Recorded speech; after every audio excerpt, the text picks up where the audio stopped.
حضرت ابو سعید خدری رضی اللہ تعالیٰ عنہ سے روایت ہے کہ نبی کریم صلی اللہ علیہ وآلہ وسلم نے فرمایا، اللہ جنت والوں سے فرمائے گا، اے جنت والو، جنتی عرض کریں گے، اے ہمارے پروردگار، ہم حاضر ہیں اور نیک بختی اور بھلائی تیرے ہی قبضے میں ہے۔ پھر اللہ تعالیٰ فرمائے گا، کیا تم راضی ہو گئے ہو؟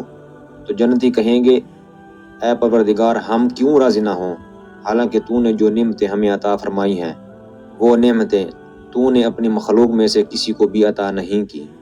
اور فرمائیں گے، پھر اللہ تعالیٰ فرمائے گا، کیا میں تمہیں ان نعمتوں سے بڑھ کر اور نعمت عطا کروں؟ جنتی فرمائیں گے، اے پروردگار، اس سے بڑھ کر اور کون سی نعمت ہوگی؟ پھر اللہ تعالیٰ فرمائے گا، میں تم سے اپنی رضا اور خوشی کا اعلان کرتا ہوں، اب اس کے بعد سے میں تم سے کبھی بھی ناراض نہ ہوں گا۔